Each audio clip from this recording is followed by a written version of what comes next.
Hello friends, welcome to the success Kendra. Friends, आज की इस वीडियो में हम लोग 67th बीपीएससी पीटी एग्जाम 2022 के लिए BPSC district art and culture officer का जो एग्जाम 29 जनवरी 2022 को लिया गया था, बिल्कुल रिसेंटली यह एग्जाम हुआ है फ्रेंड्स। उनमें जितने भी बिहार स्पेशल और हिस्ट्री के प्रश्न पूछे गए हैं उन सभी प्रश्नों की इस वीडियो में हम डिस्कस करेंगे। कल हमने आपको साइंस का जो जितने भी प्रश्न थे कल वाली वीडियो में मैंने आपको कंप्लीट करवा दिया था, तो अगर आपने नहीं देखा है तो देख लीजिएगा, लिंक आपको डिस्क्रिप्शन बॉक्स में मिल जाएगा। चैनल पर अगर आप पहली बार आए हैं तो चैनल को सब्सक्राइब कर लीजिए और बेल आइकन को दबा लीजिएगा, ताकि जब भी बीपीएससी से संबंधित कोई भी इंपॉर्टेंट वीडियो अपलोड किया जाए तो उसका नोटिफिकेशन सबसे पहले आपके पास पहुंच जाए। तो चलिए फ्रेंड्स, बिना देरी किए हुए आज का सेशन स्टार्ट करते हैं। फ्रेंड्स, प्लीज़ वीडियो को लाइक कर दीजिएगा और जब सेशन समाप्त होगा तो इसे शेयर भी जरूर कर दीजिएगा। तो फ्रेंड्स, जैसे कि मैंने आपको बताया कि इस वीडियो में हम लोग 29 जनवरी 2022 को, जी हाँ फ्रेंड्स, 29 जनवरी 2022 को BPSC district art and culture officer का जो पेपर हुआ था उसमें जितने भी फ्रेंड्स हिस्ट्री और बिहार स्पेशल के प्रश्न पूछे गए हैं उनको हम लोग डिस्कस करेंगे। तो फ्रेंड्स, पहले वीडियो को लाइक कर दीजिएगा। चलिए स्टार्ट करते हैं। देखिए फ्रेंड्स, निम्नलिखित में से बिहार का कौन सा जिला नेपाल के साथ सीमा साझा नहीं करता है। देखिए फ्रेंड्स, हम लोगों ने 500 इंपॉर्टेंट बिहार स्पेशल के प्रश्नों को कवर किया है 5 वीडियो में, यानी कि एक वीडियो में हमने फ्रेंड्स 100 क्वेश्चन को कवर किया हुआ है। ये सभी प्रश्न बिहार से संबंधित जितने भी पूछे गए हैं हमने इन सभी प्रश्नों को आपको कवर करवा दिया है 500 वाले प्रश्न में। तो अगर आपने नहीं देखा है तो देख लीजिएगा, लिंक आपको डिस्क्रिप्शन बॉक्स में मिल जाएगा। ये वाला प्रश्न भी मैंने आपको करवाया था कि बिहार के टोटल 7 जिले जो हैं नेपाल से लगते हैं। ये कौन कौन से जिले हैं? तो पूर्वी चंपारण, पश्चिम चंपारण, सीतामढ़ी, मधुबनी, सुपौल, अररिया और किशनगंज। तो देखिए, इसमें से पूर्णिया नहीं सटता है। ऑप्शन नंबर ए हो जाएगा इसका राइट आंसर। नेक्स्ट क्वेश्चन कर लेंगे। अगला प्रश्न है कि जल मंदिर कहाँ स्थित है। देखिए फ्रेंड्स, पांचवा ऑप्शन, ऑप्शन ई जो होता है ये उपरोक्त में से कोई नहीं या उपरोक्त में से एक से अधिक होता है, ये आपको पता है। 4 ऑप्शन आपको दिखाई देगा प्रॉपरली, क्योंकि प्रश्न थोड़ा सा लंबा है। तो देखिए, जल मंदिर जो है ये कहाँ पर स्थित है। फ्रेंड्स, इससे पहले मैंने ऑडिटर के पेपर में, बीपीएससी ऑडिटर का जो पेपर हुआ था उसमें जितने भी प्रश्न पूछे गए थे उसको मैंने कवर करवा दिया था। और एलडीसी का जो पेपर फरवरी 2022 में हुआ था उसमें भी साइंस के प्रश्न को मैंने कवर करवा दिया था। लिंक डिस्क्रिप्शन में मिल जाएगा, देख लीजिएगा। और घटना चक्र का जो प्रैक्टिस सेट आया हुआ है स्पेशली बीपीएससी के लिए, वो प्रैक्टिस सेट आज हमने कवर किया है, उसका सेट नंबर 1 वो भी देख लीजिएगा। देखिए, जल मंदिर जो है ये कहाँ पर स्थित है। तो जल मंदिर जो है फ्रेंड्स यह स्थित है पावापुरी में। जल मंदिर में मुख्य पूजनीय वस्तु भगवान महावीर की चरण पादुका है। अच्छा, सूर्य मंदिर भी पूछा जाता है। सूर्य मंदिर कहाँ है? तो सूर्य मंदिर जो है फ्रेंड्स यह देव में स्थित है। कहाँ है? देव में स्थित है, ध्यान रखेंगे। चलिए उसके बाद नेक्स्ट क्वेश्चन कर लेंगे कि बिहार का डालमिया नगर किस लिए प्रसिद्ध है। ये क्वेश्चन मैंने करवाया है बिहार स्पेशल में। तो ये सीमेंट के लिए फेमस है। ऑप्शन नंबर डी हो जाएगा। डालमिया नगर है कहाँ पर, किस जिला में है? तो रोहतास में है, ये भी आप ध्यान रखेंगे। चलिए उसके बाद अगला प्रश्न है कि छठ पूजा किन माहों में मनाई जाती है, यानी कि किस मंथ में मनाई जाती है। तो छठ पूजा जो है बिहार में एक तो चैती छठ पूजा होता है और एक जो होता है वो कार्तिक महीने में होता है। तो यहाँ पर देखिए मार्च और नवंबर जो है इसका आंसर दिया गया है। ऑप्शन नंबर ए इसका आंसर बीपीएससी के द्वारा दिया गया है। नेक्स्ट क्वेश्चन कर लेंगे। अगला प्रश्न है हमारा कि फणींद्र नाथ घोष जिसकी गवाही से भगत सिंह, सुखदेव और राजगुरु की फांसी हुई थी, उसकी हत्या किसने की थी, बताइए।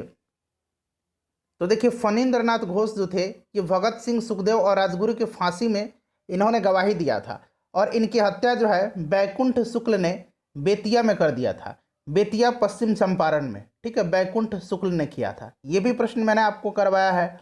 चलिए उसके बाद नेक्स्ट क्वेश्चन है हमारा कि बिहार में 1857 के विद्रोह का नेतृत्व एक 70 वर्षीय व्यक्ति किसने, मतलब उनका नाम पूछा गया है, किया, जो दृढ़तापूर्वक सिपाहियों में शामिल हो गए जब वो आरा पहुंचे। तो ये आपका कुंवर सिंह है। Option number A right answer हो जाएगा। चलिए, पटना में पीर अली ने किया था, ध्यान रखेंगे। देखिए, सविनय अवज्ञा आंदोलन के नो टैक्स अभियान के अंतर्गत, यहाँ अभियान बना लीजिएगा, अभियान के अंतर्गत चौकीदारी कर का भुगतान करने से निम्नलिखित राज्यों में से कहाँ शुरू हुआ था।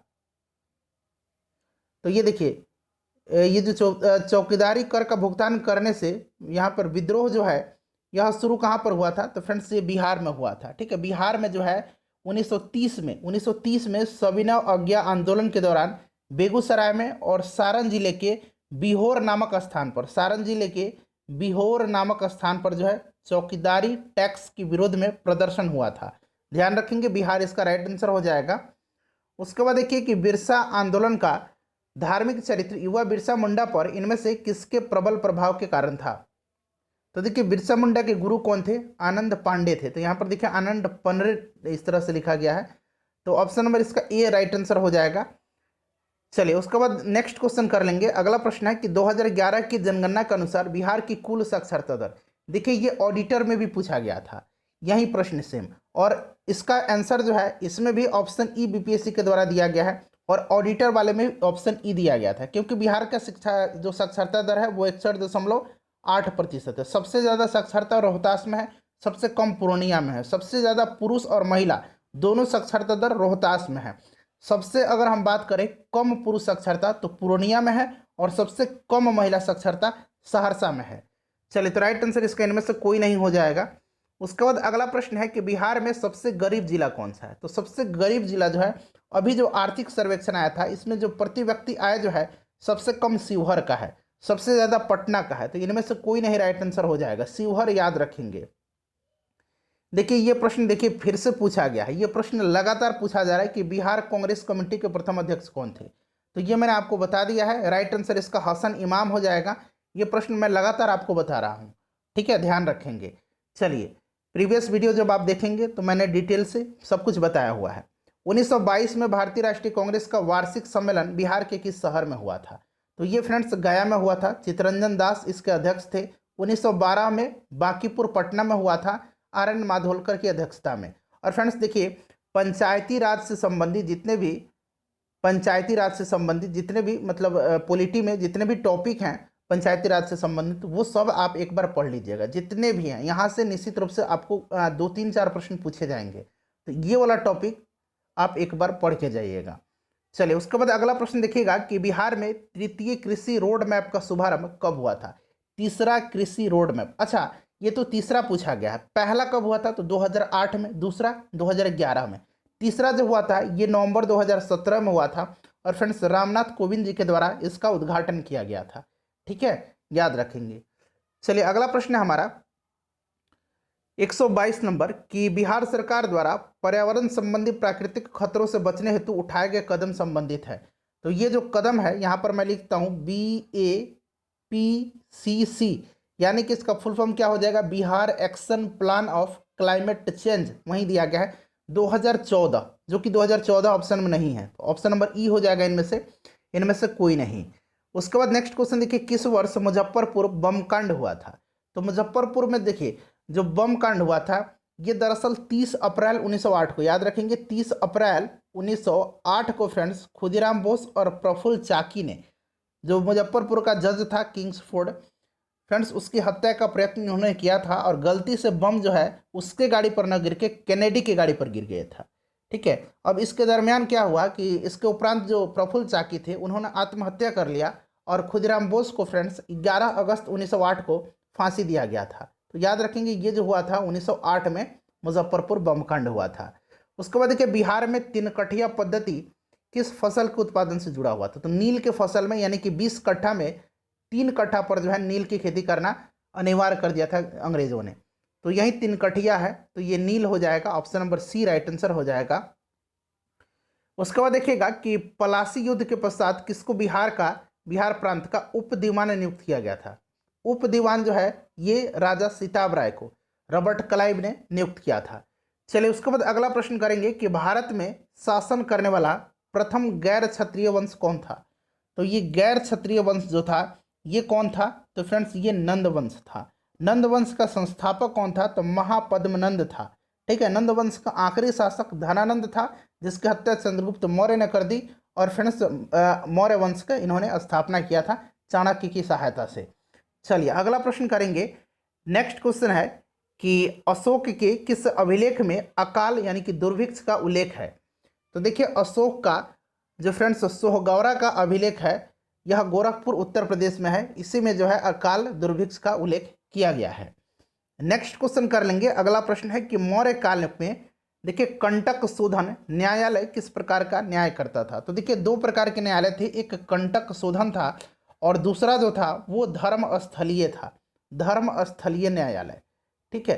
कंटक शोधन में जो होता था इसमें फौजदारी जो है मुकदमे चलाई जाती थी और धर्मस्थलीय न्यायालय में चोरी, डकैती, लूटपाट ये सब चलाया जाता था। ठीक है, चलिए आगे बढ़ते हैं। नेक्स्ट क्वेश्चन करेंगे कि किस गुप्त शासक ने सर्वप्रथम महाराजा धीराज की उपाधि धारण किया था। महाराजा धीराज, चारों ऑप्शन एक बार देख लीजिएगा। ऑप्शन ई तो आपको पता ही है, बताइए तो ये आपका कौन था महाराजा धीराज की उपाधि धारण करने वाला? चंद्रगुप्त प्रथम था, चंद्रगुप्त प्रथम था। ठीक है, गुप्त वंश का यह शासक चंद्रगुप्त प्रथम। अगला प्रश्न है हमारा कि वत्सराज किस वंश का प्रसिद्ध शासक था? वत्सराज जो था, देखिए फ्रेंड्स, घटना चक्र पूर्वालोकन जो बीपीएससी प्रीवियस ईयर का प्रश्न दिया गया 38वें से लेकर के 66वीं बीपीएससी तक का, मैंने सब्जेक्ट वाइज कवर करा दिया। कमेंट बॉक्स में आपको उसका लिंक मिल जाएगा, साथ ही साथ डिस्क्रिप्शन बॉक्स में भी मिल जाएगा। कमेंट बॉक्स में लिंक मिल जाएगा, देख लीजिएगा, क्विक रिवीजन हो जाएगा आपका। देखिए वत्सराज जो था ये गुर्जर प्रतिहार वंश का शासक था। गुर्जर प्रतिहार वंश की स्थापना किसने किया था? तो इसका जो संस्थापक था वो कौन था फ्रेंड्स? तो वो नागभट्ट प्रथम था। ठीक है, नागभट्ट प्रथम। और मिहिर भोज भी याद रखेंगे, हो सकता है मिहिर भोज पूछ लिया जाए। मिहिर भोज जो था यह गुर्जर प्रतिहार वंश का सर्वाधिक जो है यह कह सकते हैं कि प्रतापी शासक था। ठीक है, तो मिहिर भोज भी गुर्जर प्रतिहार वंश से ही था। उसके बाद देखिए निम्नलिखित में से कौन सा प्राचीन काल में भूमि कर नहीं था? तो देखिए इसमें से भोग, भाग और उदंग, उदरंग ये जो था फ्रेंड्स यह भूमि कर था। पेठ जो था यह एडमिनिस्ट्रेटिव यूनिट था, यह भूमि कर नहीं था। ऑप्शन नंबर डी इसका राइट आंसर दिया गया है। उसके बाद देखिए किस सुल्तान ने सेना में दाग और चेहरा लागू किया था? दाग और चेहरा, तो ये आपको पता है, ये किया था किसने? अलाउद्दीन खिलजी ने। ठीक है, अलाउद्दीन खिलजी ने बाजार नियंत्रण प्रणाली इसी ने भी लागू किया था, ध्यान रखेंगे। ठीक है, चलिए उसके बाद अगला प्रश्न कर लेंगे। अगला प्रश्न है, हाँ नेक्स्ट क्वेश्चन है हमारा कि फिरोज शाह तुगलक ने संस्कृत पांडुलिपि का किस नाम से फारसी में अनुवाद कराया था? तो ये किस नाम से करवाया था? ये करवाया था दलाइले फिरोज शाही। ठीक है, option number B right answer हो जाएगा, दलाइले फिरोज शाही। चलिए उसके बाद देखिए फिरोज शाह के द्वारा जितने भी विभाग जो है स्थापित किए गए थे, एक नज़र आप देख कर जाइएगा एग्जाम में। ठीक है, एक नज़र आप देख के जाइएगा। चलिए आगे बढ़ते हैं, नेक्स्ट क्वेश्चन कर लेंगे कि किस राजपूत के महल में सम्राट अकबर का जन्म हुआ था? देखिए सम्राट अकबर का जो जन्म हुआ था फ्रेंड्स यह 15 अक्टूबर 1542 को हुआ था अमरकोट के राजा बीरसाल के महल में। तो यहाँ पर देखिए बीरसाल दिया गया, राणा बीरसाल। अमरकोट के ये राजा बीरसाल थे, इन्हीं के महल में हमीदा बानो बेगम के गर्भ से अकबर का जन्म हुआ था। चलिए उसके बाद अगला प्रश्न है कि किस मुगल शासक के ने न्याय हेतु एक जंजीर एवं घंटी लटकाई थी जिसे कि जंजीर आदिल कहा जाता था? तो न्याय की जंजीर के लिए फेमस कौन था? जहांगीर था। कौन था? जहांगीर था। और यह जंजीर जो थी, न्याय की जंजीर, यह सोने की बनी थी, जो आगरा के किले के शाह बुर्ज एवं यमुना तट पर स्थित पत्थर के खंभे में लगाई गई थी। याद होगा आपको, option number B right answer हो जाएगा, आपने पढ़ा होगा। चलिए उसके बाद देखिएगा कि शेर शाह की भू लगान व्यवस्था की निम्नलिखित में से किससे तुलना की जा सकती है? तो यह तुलना की जाती है आपको किससे? तो फ्रेंड्स रैयतवाड़ी व्यवस्था से। रैयतवाड़ी व्यवस्था अच्छा शुरू किसने किया था? आप जरा बताइएगा, कौन अंग्रेज था जिसने रैयतवाड़ी व्यवस्था स्टार्ट किया था? चलिए उसके बाद देखेंगे अगला प्रश्न कि बक्सर के युद्ध में अंग्रेजी सेना किसके नेतृत्व में लड़ी थी? ये बहुत बार पूछा जाता है बीपीएससी में या बिहार के एग्जाम में। तो बक्सर का युद्ध 1764 में हुआ था और इसमें अंग्रेजी सेना का नेतृत्व जो है ये किया था हेक्टर मुनरो ने। किसने किया था? हेक्टर मुनरो ने किया था। अच्छा, प्लासी का युद्ध जो है 23 जून 1757 को हुआ था, उसमें अंग्रेजी सेना का नेतृत्व रॉबर्ट क्लाइव ने किया था। ये भी आप ध्यान रखेंगे, क्लाइव ने किया था। अगला प्रश्न हमारा कि सर्वप्रथम किस मराठा पेशवा ने सहायक संधि को स्वीकार किया था? तो सहायक संधि को सबसे पहला जो मराठा पेशवा था वो था आपका बाजीराव द्वितीय। कौन था? बाजीराव द्वितीय था। यह सबसे अयोग्य पेशवा था और मराठों के पतन में इसका सर्वाधिक योगदान था। इसी के कारण मराठा साम्राज्य का पतन हुआ था। यह बाजीराव द्वितीय राघवा का पुत्र था, रघुनाथ राव का बेटा था ये। चलो उसके बाद नेक्स्ट क्वेश्चन है कि वह पहला भारतीय कौन था जो हाउस ऑफ कॉमन्स का सदस्य बना था? तो ये थे आपके दादा भाई नौरोजी। राइट आंसर इसका हो जाएगा option number D, correct answer हो जाएगा दादा भाई नौरोजी। अगला प्रश्न हमारा कि नील खेतिहरों की दुर्दशा को दर्शाने वाली पुस्तक नील दर्पण की रचयिता कौन है? तो नील दर्पण जो है यह पुस्तक है दीनबंधु मित्र की। किनकी पुस्तक है? दीनबंधु मित्र की है, ध्यान रखेंगे। चलिए अगला प्रश्न है कि लखनऊ और सहारनपुर के बीच चलने वाली नवंबर चलने वाली नंबर, ये नंबर लिखा गया है, नवंबर नहीं है नंबर, 8 डाउन रेलगाड़ी को 9 अगस्त 1925 को किस जगह पर रोक करके लूटा गया था? लखनऊ से जब ट्रेन जा रही थी सहारनपुर की तरफ, तो इसको काकोरी नामक स्टेशन पर लूटा गया था। और देखिए उत्तर प्रदेश की सरकार जो है फ्रेंड्स, इसको जो है अब ट्रेन डकैती नहीं मानती है, उसका नाम चेंज करके उत्तर प्रदेश की गवर्नमेंट ने काकोरी ट्रेन एक्शन कर दिया है, काकोरी ट्रेन एक्शन। और यह घटना याद रखेंगे, डेट सहित पूछा जाता है 9 अगस्त 1925 को।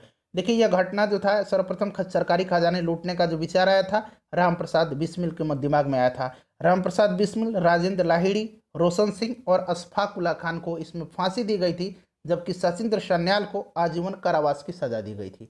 हो सकता है प्रश्न इस प्रकार से पूछ दिया जाए कि 1925 9 अगस्त 1925 के काकोरी ट्रेन एक्शन में किनको फांसी की सजा नहीं दी गई थी? तो याद रखेंगे सचिंद्र सन्याल को। क्लियर? चलिए, तो राइट आंसर इसका काकोरी हो जाएगा। अगला प्रश्न हमारा है कि स्वदेशी आंदोलन की सबसे बड़ी कमी यह रही कि वह आंदोलन के लिए निम्नलिखित में से किस समूह का समर्थन नहीं जुटा पाया था? स्वदेशी आंदोलन 7 अगस्त 1905 को कोलकाता के टाउन हॉल में फ्रेंड्स इसकी घोषणा की गई थी, और यह बंगाल विभाजन के जो है विरोध में चलाया गया था, और इसमें मुस्लिम समूह जो थे इनकी फ्रेंड्स सहायता समर्थन नहीं मिली थी। चलिए अगला प्रश्न है हमारा कि निम्नलिखित में से किस आंदोलन के दौरान हिंदी को पूरे देश के लिए भाषा के रूप में अपनाया गया था? तो यह आंदोलन था आपका असहयोग आंदोलन। Option number A right answer हो जाएगा, असहयोग आंदोलन। ध्यान रखेंगे 1920 1 अगस्त महात्मा गांधी के द्वारा शुरू किया गया था। चौरा चौरी कांड 5 फरवरी 1922 जो हुआ था, उसके कारण इसको स्थगित किया गया था। नरमपंथियों द्वारा उपयोग में लाई गई प्रार्थना याचिका और विरोध की जो पद्धति थी, नरमपंथी जो थे कांग्रेस में नरमपंथी और गरमपंथी आपको पता होगा। तो देखिए नरमपंथियों के द्वारा ये जो प्रार्थना याचिका और विरोध की पद्धति थी, उसको गरम दल के नेताओं ने नाम दिया था भिक्षावृत्ति की राजनीति, यानी भीख की राजनीति। तो ये ऑप्शन नंबर 20 का राइट आंसर हो जाएगा। उसके बाद देखिए नेताजी द्वारा आज़ाद हिंद सरकार की स्थापना की घोषणा कब की गई थी? अच्छा, आज़ाद हिंद सरकार यहाँ पर लिखा गया है, ठीक है। तो ये आपका हो जाएगा, बताइए राइट आंसर इसका हो जाएगा कब? तो सही आंसर इसका हो जाएगा आपका ऑप्शन नंबर यहाँ पर इसका हो जाएगा ए, ठीक है, 21 अक्टूबर 1943। चलिए अगला प्रश्न हमारा कि 5 अक्टूबर 1926 को इनमें से किस नेता ने रांची के स्थानीय आर्य समाज भवन में खादी प्रदर्शनी का उद्घाटन किया था? ये राजेंद्र बाबू थे, राजेंद्र बाबू, डॉक्टर ए Rajendra Prasad, option A doctor Rajendra Prasad right answer हो जाएगा। उसके बाद देखिएगा कि कोमिला की, ये कोमिला जो है ना, कोमिला कहाँ पर है? त्रिपुरा में है। ध्यान रखेंगे त्रिपुरा कोमिला की 2 स्कूली लड़की जिनका नाम था शांति घोष और सुनीति चौधरी, इन्होंने फ्रेंड्स जो मजिस्ट्रेट था कोमिली का, उसका नाम था स्टीवनसन, ठीक है, स्टीवन आप याद रखेंगे, स्टीवन, ठीक है, उसको गोली मार दी थी इन्होंने, ठीक है, गोली मारकर उसकी हत्या कर दी थी। और यह घटना कब हुई थी ये आपसे पूछा जा रहा है। तो देखिए ये 14 दिसंबर 1931 को, 14 दिसंबर, तो यहाँ पर देखिए दिसंबर 1931 दिया गया है। चलिए नाम याद रखेंगे इनका, शांति घोष और सुनीति चौधरी। अगला प्रश्न है कि अभिनव भारत क्रांतिकारियों की एक गुप्त संगठन का निर्माण 1904 में इन नेताओं में से किसने किया था? तो फ्रेंड्स आप इनका नाम कमेंट करके बताएंगे, मुझे पूरी उम्मीद है कि इसका आंसर आपको पता होगा। चलिए आगे बढ़ते हैं। अगला प्रश्न है 137 नंबर कि इनमें से किसने अपनी आत्मकथा में लिखा है कि गांधीवादी अपने मंत्री स्तरीय और संसदीय कार्य में विचलित नहीं होना चाहते थे और उस समय किसी भी राष्ट्रीय संघर्ष की विरोध में थे? तो ये जो है किसने अपनी आत्मकथा में लिखा है? तो सुभाष चंद्र बोस ने। ऑप्शन नंबर बी इसका राइट आंसर हो जाएगा, एस.सी. बोस। भारतीय राष्ट्रीय कांग्रेस का 53वां अधिवेशन कहाँ हुआ था? तो देखिए 53वां अधिवेशन जो हुआ था ये हुआ था कब? तो 1940 में, 1940 में हुआ था। कहाँ पर? तो रामगढ़ हजारीबाग झारखंड में, वर्तमान में झारखंड। और देखिए इसके अध्यक्ष कौन थे? तो अबुल कलाम आज़ाद थे, ठीक है, अबुल कलाम आज़ाद थे। अगला प्रश्न है हमारा कि इनमें से किसने 1857 में विद्रोहियों को धोखा दिया था? तो देखिए धोखा दिया था किसने 1857 के विद्रोह में? तो धोखा दिया था, नाम याद रखेंगे, महेश नारायण शाही और विश्वनाथ दुबे, महेश नारायण शाही और विश्वनाथ दुबे। देखिए यहाँ विश्वनाथ दुबे का नाम दिया गया है। चलिए आगे बढ़ते हैं कि बिहार में अधिसूचित वन क्षेत्र का प्रतिशत कितना है? तो ये आप याद रखेंगे 7.84% है वर्तमान में, वन क्षेत्र पूछा गया है। अगला प्रश्न है कि भारत का बिहार में स्थित बाढ़ प्रभावित क्षेत्र है ये प्रश्न बार बार पूछा जाता है। तो देखिए ये बाढ़ प्रभावित क्षेत्र जो है ये याद रखेंगे 16.5% है। ठीक है फ्रेंड्स, वीडियो को लाइक कर दीजिए और इसे शेयर कर दीजिएगा। जितने भी हिस्ट्री के क्वेश्चन थे और बिहार स्पेशल के क्वेश्चन थे सभी को मैंने कवर करवा दिया।